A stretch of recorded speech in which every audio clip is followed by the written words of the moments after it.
Salut tout le monde les amis, c'est Sun, j'espère que vous allez bien. Aujourd'hui les amis, on se retrouve pour le deuxième épisode de ma nouvelle série Tout savoir sur les amis. Le premier épisode a été un vrai carton, on est à près de 100 vues maintenant au bout d'un mois pour ce Tout savoir sur le chevreuil, donc je vous remercie énormément les amis. Et puis aujourd'hui, eh bien, on va traiter d'un sujet comme vous avez pu le voir dans la miniature. On va traiter d'un arbre, cette fois-ci, d'un arbre qui donne beaucoup, d'un arbre à qui on en demande beaucoup, mais surtout un arbre très généreux. Nous allons donc parler aujourd'hui de l'olivier, les amis. J'ai travaillé pas mal de temps sur cet épisode, à savoir que j'ai aussi un exemplaire qui m'a été envoyé par les éditions La Salamandre, qui ont donc édité un magazine à cette effigie-là en juin-juillet 2017. Et donc aujourd'hui on va parler de ce sujet. Donc j'ai pas eu cette fois-ci de notes journalistiques, etc. Car il n'y a pas eu d'études vraiment autour de cet olivier. Je parle en France. Donc je me suis appuyé sur mes connaissances et puis sur ce magazine et puis tout ce que je pouvais trouver aussi sur des sites internet, tout simplement. Donc fiable, hein, bien sûr. J'avais vérifié toutes mes sources avant de vous en faire une vidéo pour vous proposer le contenu le plus réaliste et le plus vrai possible, les amis. Et puis, ben, je vous laisse tout de suite avec la vidéo. Et puis, nous, on en reparle à la fin. Allez, à tout à l'heure. L'olivier. Ah oui, l'olivier. Cet arbre né dans la garrigue il y a si longtemps. Le figuier, le chêne vert ou bien l'amandier, ses voisins, lui donnent volontiers le titre de roi de Méditerranée. De ce sage, sorti du maquis pour venir parmi nous à la fin du néolithique, nous en avons tiré le meilleur. Perle noire, bois titane, liquide d'or. Partout où le soleil donne sur lui, il donne en retour. Merci, arbre généreux.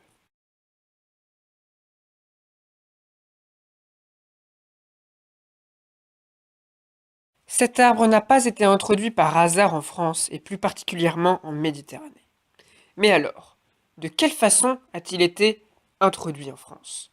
C'est ce que nous allons voir maintenant. Tout d'abord, l'olivier que nous connaissons n'a pas, contrairement aux pensées de pas mal de gens, été introduit par les Grecs il y a 2600 ans. Comme le dit le chercheur au CNRS Guillaume Bénard, nous avons la preuve actuellement que l'olivier sauvage est bel et bien présent naturellement dans le bassin méditerranéen depuis presque 5 millions d'années. En revanche, il existe en France et en Méditerranée une forme dite sauvage. C'est l'oléastre. On peut le trouver dans la garrigue sur les côtes. En général, autour de plein de types d'arbres et arbustes typiques des milieux chauds et secs. Mais alors, comment le différencier de l'olivier cultivé? Tout simplement par ses feuilles plus rondes et son allure plus buissonnante, pourrait-on dire.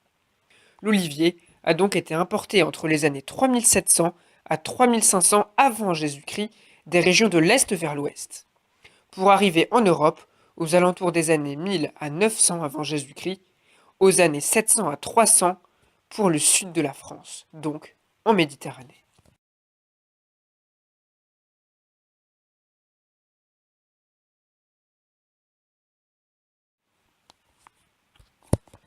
Tout arbre, même aussi généreux que l'olivier, voit sa vie ponctuée de maladies graves comme moins graves. D'abord, un petit insecte, pas plus grand que 4 à 6 mm, la mouche de l'olivier, aussi appelée Sniper Bactrocera, peut se reconnaître à sa tache noire au bout de ses ailes. Ce diptère s'attaque à toutes sortes d'oliviers, même l'oléastre. Son plan d'attaque? Elle pond sous la peau des jeunes olives et y fait grandir en moins d'un mois une nouvelle petite mouche. Pour l'exterminer, naturellement, vous pouvez appliquer un voile d'argile ou bien la piéger par des appâts sexuels et alimentaires. Sinon, tout simplement, récolter le fruit précocement. Ensuite, une bactérie s'attaque aussi à l'olivier, et plus particulièrement ses feuilles. Cette dernière se nomme Xylella fastidiosa. Elle est apparue en juillet 2015 en France et touche à la plupart des végétaux ornementaux, fruitiers, mais aussi aromatiques. Elle se propage grâce à l'aide précieuse des insectes suceurs de sève. Pour la faire disparaître, il n'existe malheureusement aucune solution miracle. Seule la destruction de l'arbre existe. Surtout, ne pas traiter par des produits chimiques, car cela impacte l'arbre, mais impacte aussi tous les autres arbres fruitiers autour et l'environnement. Enfin, après avoir appris que cet arbre est assiégé à longueur d'année par des insectes et des bactéries, il manquait encore un élément, le champignon, pour compléter la liste des nombreuses maladies que conquiert l'olivier. En effet, un champignon asexué, nommé Spilosea oleagina, engendre une perte de feuilles et une diminution de la fructification, c'est-à-dire une récolte et donc une production de fruits moins forte et moins importante que la normale. Cette dernière adore les temps humides et pas trop chauds pour se développer. Alors, comment fait l'olivier pour survivre tout au long de l'année? C'est ce que nous allons voir ensemble dans la prochaine partie.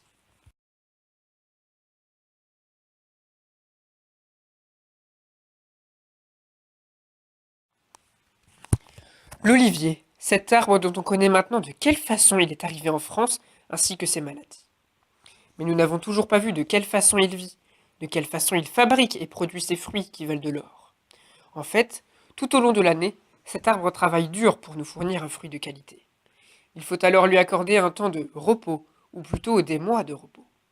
En effet, cet arbre sacré reprend sa végétation après 3 mois de pause, de décembre à fin février. Et c'est justement dès la fin février que sa végétation reprend ses droits. À partir de ce réveil, une grande phase s'annonce, celle de faire apparaître les premiers boutons floraux. Ceux-là même qui permettront la croissance intense des rameaux. Nous arrivons déjà au mois de juin, ce qui représente déjà la moitié d'une année, soit environ 6 mois. Lors de ce mois-là, l'arbre produit de petits fruits, c'est ce que nous appelons la nouaison. Ensuite, les fruits entament une période de croissance intense jusqu'au mois d'octobre. En octobre, les fruits deviennent de couleur verte et rouge. Nous pouvons alors récolter certains fruits, car oui, les olives vertes ne sont rien de plus qu'une olive qui n'a pas fini son cycle de croissance. C'est la fin de l'année. Nous sommes au mois de novembre. Les fruits sont à leur taille maximum, bien noirs, voire violets pour certains. C'est le meilleur moment de l'année pour les récolter. Ce sont eux qui feront le plaisir d'artisans et de consommateurs. Après une année de dur labeur, cet arbre si généreux reprend ses droits et se rendort dans un état végétatif jusqu'au mois de mars.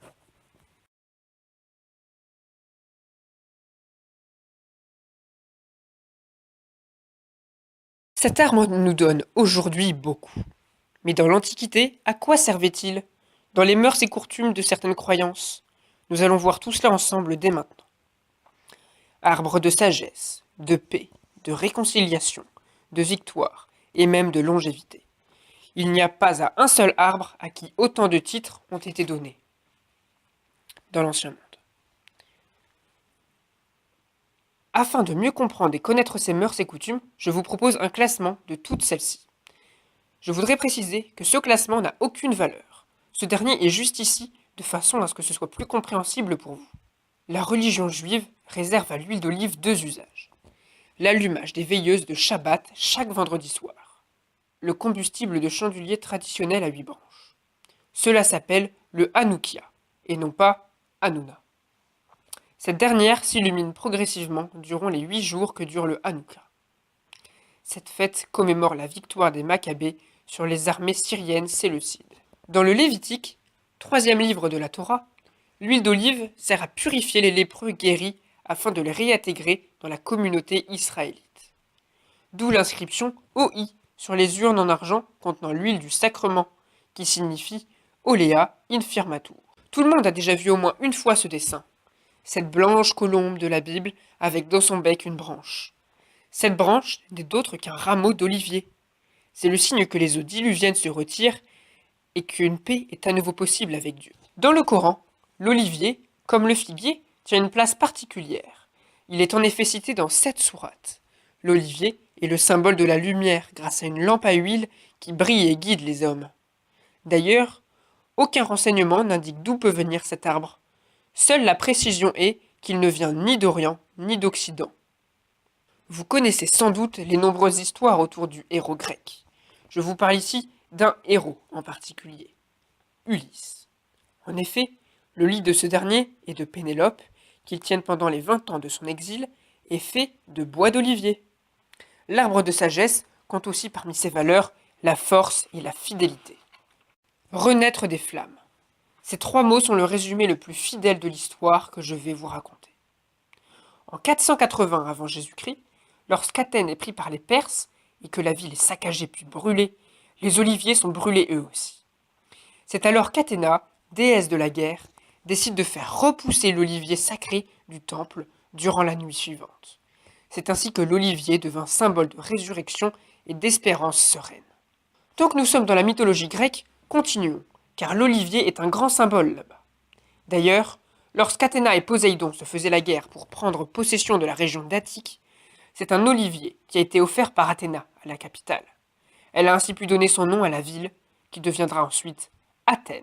Nous poursuivons notre périple dans l'Antiquité, avec Héraclès, fils de Zeus, car en arrivant en Olympie, il a fait jaillir un olivier en plantant son bâton dans le sol. De là, il tressa les branches en couronne pour honorer les militaires victorieux. L'olivier devint ainsi symbole, encore une fois, de force et de victoire. De nombreuses légendes sont relatées autour de la constitution de la croix que porte Jésus de Nazareth le jour de la crucifixion. Eh bien, sachez qu'en fait, la croix est constituée de 4 variétés de bois différentes. Le cyprès, le cèdre, le palmier et bien sûr, l'olivier. Tout le monde connaît aujourd'hui les Jeux Olympiques, avec leurs médailles de bronze, d'argent et bien sûr d'or. Seulement, il y a 2800 ans, le prix remis aux vainqueurs de ces Jeux était une couronne de rameaux d'olivier sauvage. Cet arbre, hautement symbolique, possède même une colline à son nom. Cette dernière se situe sur les hauteurs de Jérusalem. Là-bas, elle se nomme le mont des Oliviers. Ce nom si poétique doit son nom aux nombreux arbres millénaires qui poussent sur ses pentes. Une légende raconte que 8 oliviers, encore vivants, ont vu Jésus lors de sa passion dans le jardin de Gethsémani, soit en araméen le pressoir à huile, l'emblème du monde. Voilà ce que représente réellement cet arbre rempli de symboles. C'est pour cela qu'en 1945, lors de la conférence de San Francisco, qu'est créé le logo des Nations Unies, représenté par 2 rameaux d'olivier, censés représenter l'espoir, la paix et l'unité des peuples. Ces 2 rameaux entourent une carte du monde.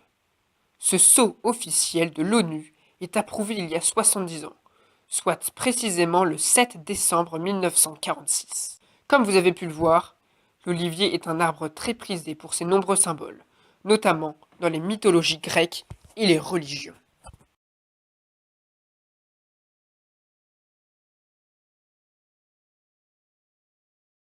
L'olivier est un arbre généreux, ça nous ne le répéterons jamais assez. Mais tout cela sert même à la création et fabrication de produits dérivés. Ceux-là même qui nous servent dans nos vies de tous les jours. Retour sur ces produits qui nous changent la vie et que nous pourrions caractériser d'or vert. En premier, nous allons parler de ce que tout le monde connaît. Un produit qui nous sert beaucoup, que ce soit dans certains plats, dans des recettes ou bien comme accompagnement. Je veux bien sûr vous parler là de l'huile d'olive. Toutes les personnes qui travaillent sur ce produit sont des oléiculteurs. Rencontre avec un marchand de ce produit, Philippe Mello. En effet, cet homme est un producteur d'huile d'olive certifié bio. Pour lui, l'huile d'olive est un produit pur et sain. D'ailleurs, il refuse de produire à grande échelle afin de préserver cette qualité. Ses valeurs prônées, qui sont d'ailleurs les miennes également, sont le refus de vendre des pesticides en bouteille et de provoquer la mort précoce ou bien la maladie précoce de ses clients. Nous partons maintenant pour finir dans les Alpes-Maritimes à la rencontre d'un artiste, un ébéniste spécialisé dans le bois d'olivier, Guillaume Dubosc. Grâce à ce bois, il fabrique toutes sortes d'assiettes, de vases, de pilons et plein d'autres choses encore. C'est d'ailleurs un des bois le plus dur à travailler et à façonner. À savoir que cet artisan ne coupe aucun arbre, car l'olivier est un arbre protégé. Il est donc interdit de le couper. Il utilise donc du bois d'olivier d'arbres morts. L'olivier reste donc un arbre très prisé pour sa production d'huile, mais aussi d'olive. Il reste cependant très préservé. Tout au long de la vidéo, nous avons voyagé dans le monde de l'olivier. Son cycle de vie en une année, son histoire jusqu'à ses produits dérivés en passant par les maladies auxquelles il doit faire face. Cet arbre est sans hésiter l'un des plus majestueux, de par sa grandeur, sa stature et l'aura qu'il dégage. Nombreux sont les symboles qui le définissent. Noble, intemporel, majestueux, fidèle, force, courage ou encore immortalité. Mais encore une fois, Tout n'est pas rose, tout n'est pas beau pour l'olivier. Et encore une fois, l'homme est responsable.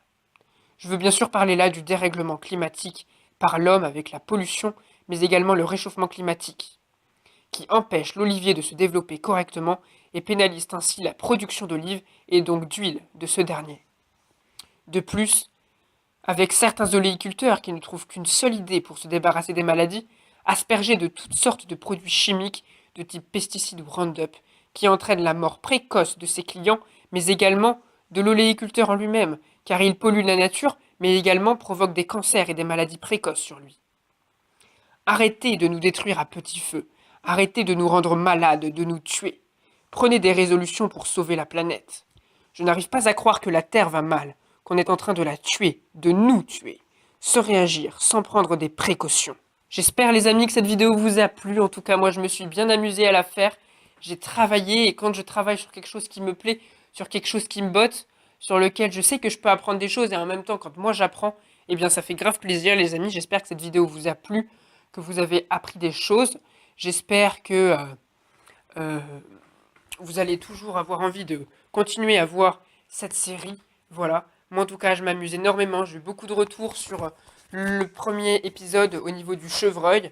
Donc, je vous en remercie encore une fois, les amis. La chaîne augmente petit à petit et prend de l'ampleur. Donc, je vous remercie énormément. Voilà. Les amis, passez de bonnes fêtes ou une bonne année. Je ne sais pas du tout quand est-ce que sortira cette vidéo. Encore une fois, je prends de l'avance dans les tournages. En tout cas, une chose est sûre, profitez de la vie, profitez de vos proches, profitez du quotidien. Il faut en profiter les amis, c'est ça le principal. Et nous on se dit à très bientôt pour une prochaine vidéo. C'était Sun.